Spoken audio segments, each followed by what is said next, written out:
Assalamualaikum warahmatullahi wabarakatuh. Perkenalkan, nama saya Citra Pernamasari Kusumaningrum. Saya dari kelompok 7. Di sini saya akan mempresentasikan tentang keterampilan dasar dan gaya mengajar bagi guru pendidikan jasmani dan olahraga. Dalam tahap persiapan mengajar, perlu direncanakan gaya mengajar yang akan dipakai. Demikian pula alat dan cara menggunakannya. Cara mengajar itu berbeda dengan metode. Metode mengajar adalah cara mengantarkan bahan pelajaran, sedangkan gaya mengajar adalah siasat untuk mengaktifkan siswa agar aktif melaksanakan tugas gerak. Keterampilan dasar mengajar bagi guru pada umumnya dan khususnya guru pendidikan jasmani dan olahraga diperlukan agar guru dapat melaksanakan peranan dalam pengelolaan proses pembelajaran sehingga pembelajaran dapat berjalan secara efektif dan efisien. Keterampilan dasar bertanya dan keterampilan memberikan reinforcement. Yang pertama, keterampilan dasar bertanya. Keterampilan bertanya bagi seorang guru merupakan keterampilan yang sangat penting untuk dikuasai. Mengapa demikian? Sebab keterampilan ini guru dapat menciptakan suasana pembelajaran lebih bermakna. Dapat Anda rasakan pembelajaran akan menjadi sangat membosankan manakala selama berjam-jam guru menjelaskan materi pelajaran tanpa diselingi dengan pertanyaan, baik hanya sekedar pertanyaan pancingan atau pertanyaan untuk mengajak siswa berpikir. Para ahli percaya pertanyaan yang baik memiliki dampak yang positif terhadap siswa. Di antaranya, yang pertama, bisa meningkatkan partisipasi siswa secara penuh dalam proses pembelajaran. Yang kedua, dapat meningkatkan kemampuan berpikir siswa. Yang ketiga, dapat membangkitkan rasa ingin tahu siswa serta menuntun siswa untuk menentukan jawaban.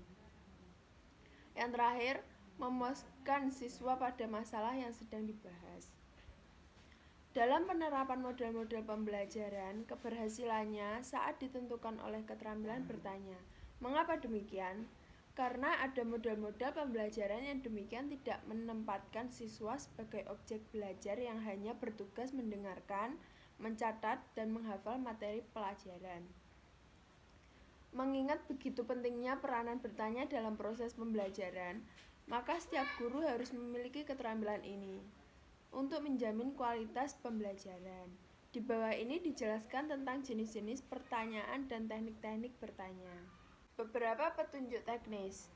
Yang pertama, tunjukkan keantusiasan dan kehangatan. Cara guru mengekspresikan pertanyaan atau menjawab pertanyaan, misalnya, bahasa yang digunakan tidak terkesan memojokkan siswa, mimik atau wajah yang hangat tidak terkesan tegang, tetapi akrab dan bersahabat dengan sedikit senyuman, dan lain sebagainya. Sikap semacam ini sangat perlu, sebab dapat memunculkan keberanian siswa untuk berintuisi, keberanian siswa untuk menduga, dan akhirnya keberanian siswa itu berpikir dan berargumen. Yang kedua, berikan waktu secukupnya kepada siswa untuk berpikir.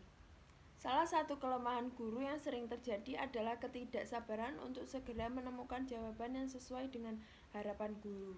Oleh karenanya, guru sering menjawab sendiri pertanyaan yang diajukan, sehingga pada akhirnya pertanyaan tersebut sama sekali tidak mempunyai makna untuk pembelajaran siswa. Yang ketiga, atur lalu lintas bertanya jawab. Sering terjadi khususnya di sekolah-sekolah tingkat dasar, ketika guru bertanya, secara bersama-sama siswa menjawab serempak pertanyaan yang diajukan sehingga sulit menangkap makna jawaban yang diberikan guru. Hal ini tentu saja bukan cara yang bagus, sebab proses tanya jawab hanya membuang-buang waktu.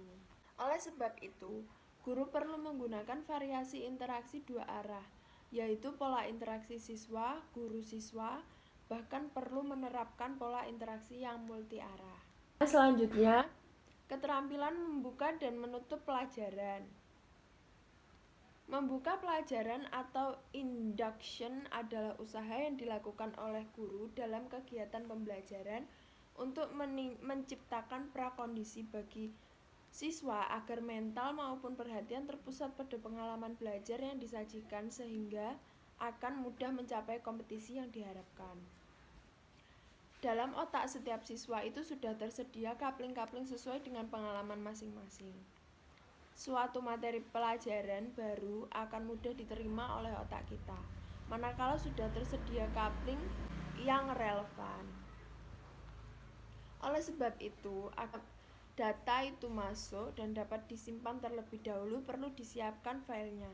Misalkan teori-teori tentang biomekanika olahraga akan sulit diterima manakala diberikan kepada mahasiswa ekonomi yang sama sekali belum mengenal teori tersebut.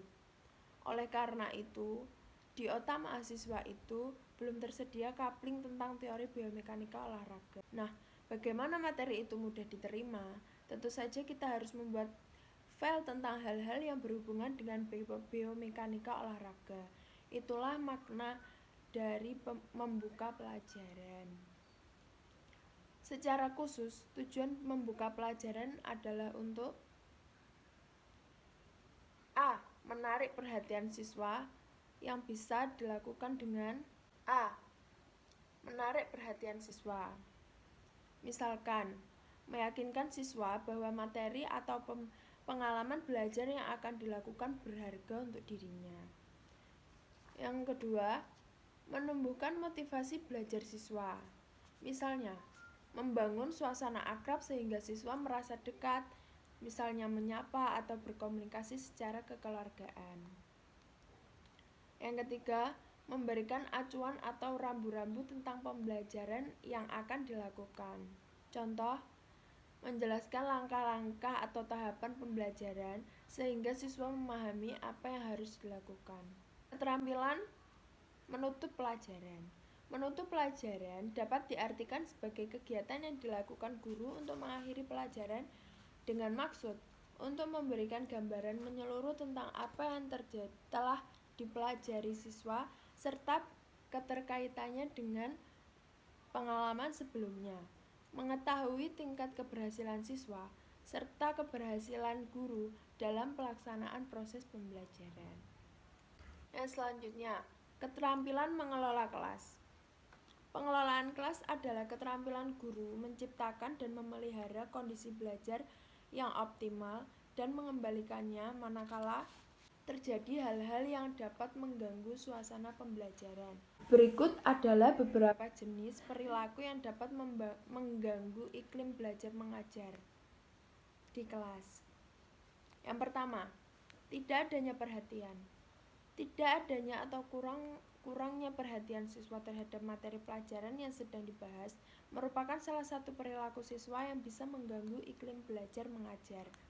Misalnya, mengobrol ketika guru sedang menjelaskan atau melakukan aktivitas lain yang tidak ada kekaitannya dengan materi pelajaran, seperti membaca buku atau majalah atau bahkan mainan handphone secara sembunyi-sembunyi.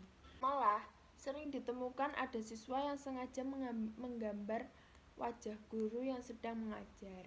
Ini biasanya di kelas-kelas SD ataupun TK ataupun yang masih kecil-kecil. Bahkan SMP pun juga bisa melakukan hal tersebut. Perilaku yang ditunjukkan oleh siswa tersebut bersumber dari kurangnya motivasi belajar siswa. Nah, mengapa demikian? Sebab yang pertama, siswa menganggap tidak penting terhadap materi pelajaran. Yang kedua, siswa merasa telah memiliki kemampuan dan pemahaman akan materi pelajaran yang sedang dibahas. Yang ketiga, siswa merasa bosan atau tidak sesuai dengan pola mengajar yang ditetapkan guru. Yang keempat, siswa memandang guru kurang menguasai bahan pelajaran yang sedang disajikan. Yang terakhir, apabila siswa baik secara individu maupun kelompok memiliki perasaan-perasaan seperti di atas, maka dapat dipastikan siswa akan kurang serius terhadap materi pelajaran. Yang kedua, perilaku mengganggu. Perilaku mengganggu bisa dilakukan oleh siswa secara individual oleh kelompok siswa. Perilaku ini biasanya ditunjukkan oleh gejala mengucapkan kata-kata manakala ada siswa yang bertanya atau mengeluarkan pendapat, memberikan pertanyaan-pertanyaan yang semestinya tidak perlu ditanyakan.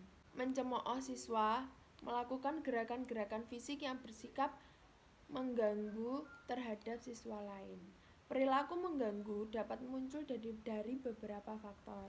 Di antaranya, yang pertama, kondisi psikologis siswa. Misal, siswa ingin diperhatikan atau mencari perhatian orang. Yang kedua, siswa pernah mengalami keperlakuan yang tidak mengenakan dari guru, sehingga secara tidak sadar ia mempunyai perasaan semacam balas dendam. Untuk memberikan kesan tanggap ini bisa dilakukan dengan berbagai cara. Di antaranya, yang pertama, memberikan komentar baik terhadap materi pelajaran yang akan dipelajari. Yang kedua, menjaga kontak mata. Artinya, setiap saat guru perlu memperhatikan siswa melalui pandangan secara terus-menerus. Yang ketiga, gerak mendekat. Artinya, guru perlu memberikan perhatian khusus baik kepada individu maupun kepada kelompok. Yang selanjutnya, reinforcement nonverbal atau penguatan nonverbal adalah penguatan yang diungkapkan melalui bahasa isyarat. Misalnya, melalui anggukan kepala tanda setuju, gelengan kepala tanda tidak setuju, mengernyitkan dahi, mengangkat pundak, dan sebagainya. Terdapat beberapa hal yang harus diperhatikan dalam memberikan reinforcement agar penguatan itu dapat meningkatkan motivasi pembelajaran. Ada 4 hal. Yang pertama, kehangatan atau keantusiasan. Saat guru memberikan reinforcement, tunjukkan sikap yang hangat dan antusias, bahwa penguatan itu dapat benar-benar diberikan sebagai balasan atau respon yang diberikan siswa. Yang kedua, kebermaknaan. Harus yakinkan pada diri siswa bahwa reinforcement yang diberikan guru adalah reinforcement atau penguatan yang wajar. Yang ketiga, gunakan reinforcement yang bervariasi. Penguatan yang sejenis dilakukan berulang-ulang dapat menimbulkan kebosanan, sehingga tidak efektif lagi untuk digunakan untuk membangkitkan motivasi belajar siswa. Yang terakhir, berikan penguatan dengan segera. Penguatan perlu diberikan segera setelah muncul respon atau tingkah laku tertentu. Sekian pembahasan saya kali ini. Apabila ada yang kurang paham, bisa komen di bawah. Sekian pembahasan materi dari saya. Wassalamualaikum warahmatullahi wabarakatuh.